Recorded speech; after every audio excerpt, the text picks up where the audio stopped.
ประวัติของปราสาทพนมวันพนมวัน Temple 1. ภูมิหลังทางภูมิศาสตร์และประวัติก่อนการสร้าง 2. สาเหตุและบริบทในการสร้าง 3. ใครเป็นผู้สร้าง 4. รูปแบบทางสถาปัตยกรรม 5. จุดประสงค์ในการสร้าง 6. ความสำคัญทางประวัติศาสตร์และโบราณคดี 7. บทบาทในปัจจุบัน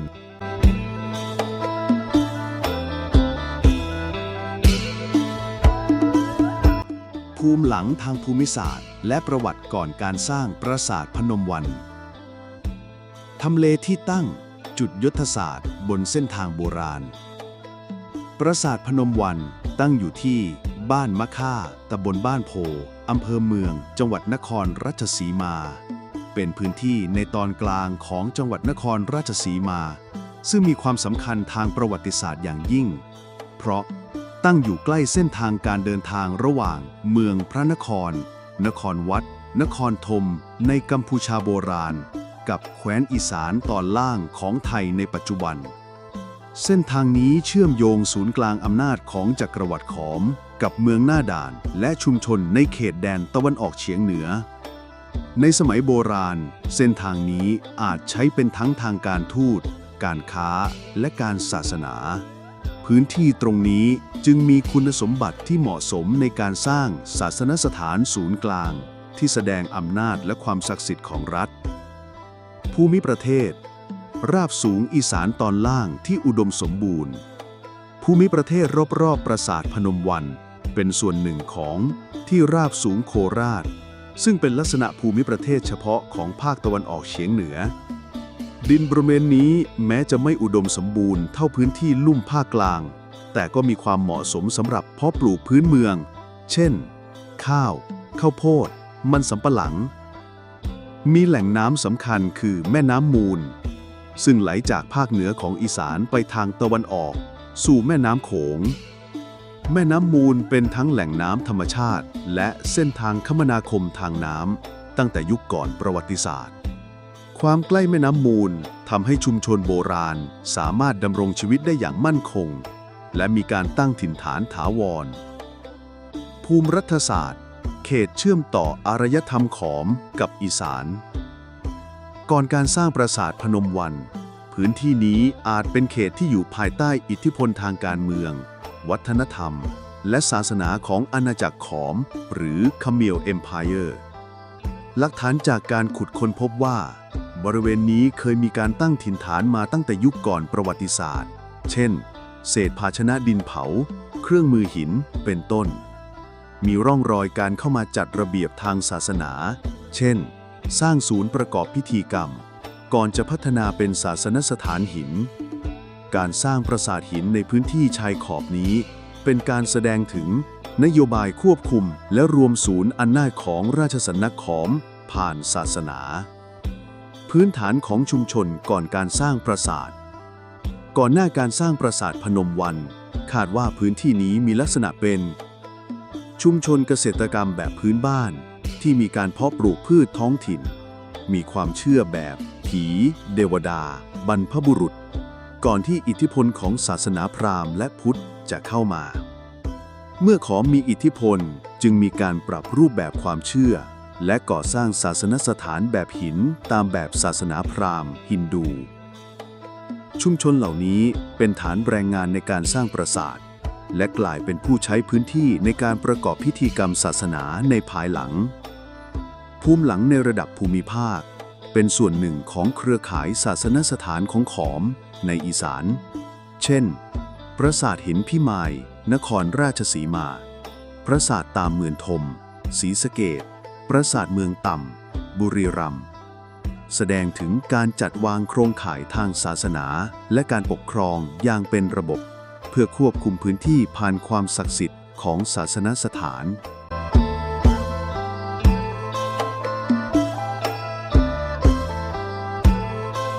สาเหตุและบริบทในการสร้างปราสาทพนมวัน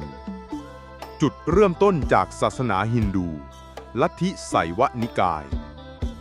ปราสาทพนมวันถูกสร้างขึ้นในยุคที่ จักรวรรดิขอมโบราณ หรือคแมร์เอ็มไพร์กำลังขยายอำนาจอย่างมั่นคง เป้าหมายแรกของการสร้างคือเพื่อใช้เป็นศาสนสถานของลัทธิไสยวนิกาย ซึ่งเป็นหนึ่งในสาขาหลักของศาสนาฮินดู ภายในปราสาทมีการประดิษฐานศิวลิง ซึ่งเป็นสัญลักษณ์ของพระศิวะ ผู้เป็นเทพผู้สร้างและทำลายตามความเชื่อ การก่อสร้างศาสนสถานแบบนี้ไม่ใช่เพียงเพื่อการบูชาเท่านั้น แต่ยังเป็นการแสดงความสัมพันธ์ทางจิตวิญญาณระหว่างพระราชาและเทพเจ้า ซึ่งมีนัยยะทางการเมืองอย่างลึกซึ้ง การเปลี่ยนแปลงทางศาสนา สู่พุทธมหายานและเถรวาท เมื่ออาณาจักรขอมเข้าสู่ช่วงปลาย และโดยเฉพาะในสมัยพระเจ้าชัยวรมันที่ 7 พุทธศตวรรษที่ 18 มีการเปลี่ยนแปลงทางศาสนาอย่างสำคัญ ศาสนสถานหลายแห่งรวมถึงปราสาทพนมวันได้รับการปรับปรุงใหม่ให้รองรับศาสนาพุทธนิกายมหายาน มีการแกะสลักพระโพธิสัตว์ เช่น พระอวโลกิเตศวรบนทับหลังและประตู ในยุคหลังจากนั้น เมื่อศาสนาพุทธนิกายเถรวาทแพร่หลายจากล้านช้างและสุโขทัย ก็มีการใช้ศาสนสถานนี้ในรูปแบบวัดแบบเถรวาทด้วยเช่นกัน สิ่งนี้สะท้อนถึงความสามารถในการปรับตัวของสถาปัตยกรรมศาสนาให้เข้ากับยุคสมัยและการเปลี่ยนแปลงของอำนาจ เครื่องมือทางการเมืองของจักรวรรดิขอม การสร้างปราสาทหินในพื้นที่ชายขอบอย่างพนมวันมีจุดมุ่งหมายเชิงภูมิรัฐศาสตร์ เป็นการประกาศอำนาจและความชอบธรรมของพระมหากษัตริย์ขอมในเขตอาณานิคม การมีศาสนสถานขนาดใหญ่ในพื้นที่ชุมชนทำให้ราชสำนักสามารถส่งขุนนาง พระภิกษุ หรือเจ้าหน้าที่ศาสนาเข้ามาควบคุมชาวบ้าน โดยอำนาจของศาสนาและความศักดิ์สิทธิ์ทำให้ผู้คนในท้องถิ่นเกิดความเคารพยอมรับในอำนาจของราชสำนักโดยไม่จำเป็นต้องใช้กำลังทหารมากนัก กล่าวได้ว่าปราสาทเป็นทั้งสัญลักษณ์ของจักรพรรดิและเครื่องมือสร้างความเป็นปึกแผ่นในระบบอาณานิคม ศูนย์กลางของศาสนา ชุมชนและการปกครอง ปราสาทพนมวันไม่ได้ทำหน้าที่เพียงเป็นวัดหรือสถานที่บูชา แต่ยังเป็นศูนย์กลางของชุมชนท้องถิ่น มีบทบาทคล้ายเมืองหลวงย่อยที่มีระบบระเบียบในการบริหารงาน บริเวณรอบปราสาทมักจะมีชุมชนเล็กๆเกิดขึ้น ได้แก่ บ้านเรือนของประชาชน แหล่งผลิตอาหาร โรงเรียนศาสนาเป็นต้น ผู้ดูแลปราสาทอาจเป็นพระหรือขุนนางท้องถิ่น ซึ่งทำหน้าที่คล้ายเจ้าเมือง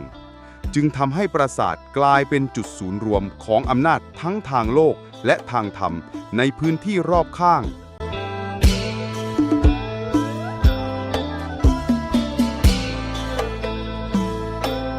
ใครเป็นผู้สร้างปราสาท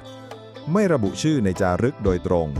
ไม่ปรากฏหลักฐานจารึกณตัวปราสาทหรือบริเวณใกล้เคียงที่เอ่ยถึงพระนามของผู้สร้างอย่างชัดเจนทำให้ไม่สามารถระบุบุคคลผู้ริเริ่มการก่อสร้างได้โดยตรงจากหลักฐานร่วมสมัย การวิเคราะห์จากรูปแบบศิลปกรรมและวัสดุก่อสร้างนักวิชาการใช้แนวทางวิเคราะห์ศิลปกรรมเชิงเปรียบเทียบกับปราสาทที่มีจารึกระบุปีและพระนามแน่ชัดลักษณะศิลปะขององค์ปราสาทได้แก่วัสดุหินทรายผังศาสนสถานแบบฮินดูทับหลังและเสาประดับลวดลายแบบศิลปะบาโปนนครวัดสันนิษฐานว่าสร้างขึ้นในสมัยพระเจ้าสุริยวรมันที่2ครองราชย์พ.ศ. 1653 ถึง 1693 ศตวรรษที่ 17 สอดคล้องกับรูปแบบศิลปะแบบนครวัดหรืออังกอร์วัดสไตล์ซึ่งเฟื่องฟูในยุคนี้พระองค์เป็นผู้สร้างนครวัดและขยายอำนาจอย่างกว้างขวางไปยังชายแดนตะวันออกเฉียงใต้ของจักรวรรดิขอมสรุปปราสาทแห่งนี้มีความเป็นไปได้สูงว่า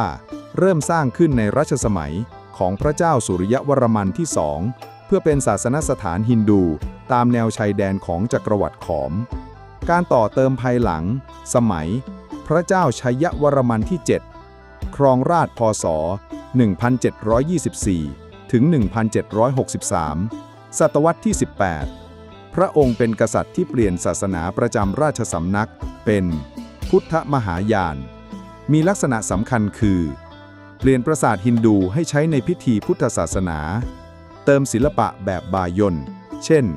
หน้าบันที่มีพระโพธิสัตว์อวโลกิเตศวร ซ่อมแซมองค์ปราสาทเดิม และเพิ่มอาคารข้างเคียง สรุปโดยรวมแม้ไม่ปรากฏหลักฐานระบุตัวผู้สร้างโดยตรง แต่จากการศึกษารูปแบบศิลปะ วัสดุ และสถาปัตยกรรม เชื่อว่า ปราสาทแห่งนี้สร้างขึ้นในรัชสมัย พระเจ้าสุริยวรมันที่ 2 และได้รับการต่อเติมเพิ่มเติมในสมัยพระเจ้าชัยวรมันที่ 7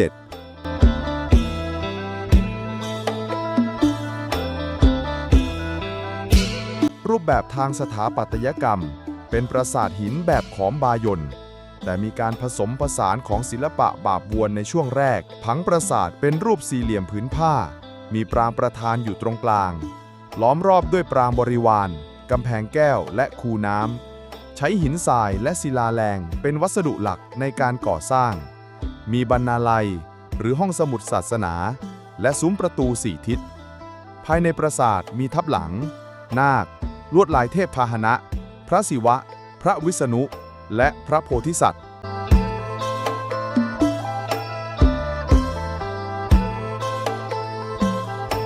จุดประสงค์ในการสร้างใช้เป็นศาสนสถานของรัฐเพื่อประกอบพิธีกรรมทางศาสนาเป็นศูนย์รวมจิตใจของประชาชนและเป็นเครื่องมือแสดงอำนาจของกษัตริย์ทำหน้าที่คล้ายวัดประจำเมืองและศูนย์กลางทางวัฒนธรรมในยุคหลังถูกใช้เป็นวัดพุทธในสมัยพุทธศาสนาเถรวาทแพร่หลาย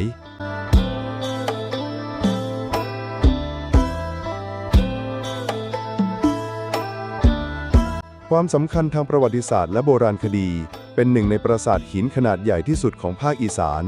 รองจากพนมรุ้งและพิมายแสดงให้เห็นถึงการเปลี่ยนผ่านทางศาสนาและอำนาจรัฐอย่างชัดเจนเป็นหลักฐานสำคัญในการศึกษาเส้นทางคมนาคมโบราณจากอาณาจักรขอมมีความเชื่อมโยงทางสถาปัตยกรรมกับปราสาทพิมายปราสาทตาเหมือนปราสาทเหมืองต่ำ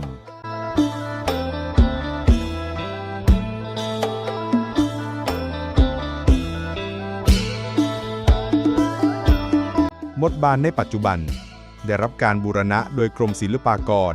เป็นแหล่งท่องเที่ยวทางประวัติศาสตร์ใช้จัดกิจกรรมวัฒนธรรมเช่นพิธีบวงสรวงบวชป่าและกิจกรรมท้องถิ่นเป็นจุดเรียนรู้เชิงประวัติศาสตร์ศิลปกรรมและภูมิรัฐศาสตร์ของอีสานใต้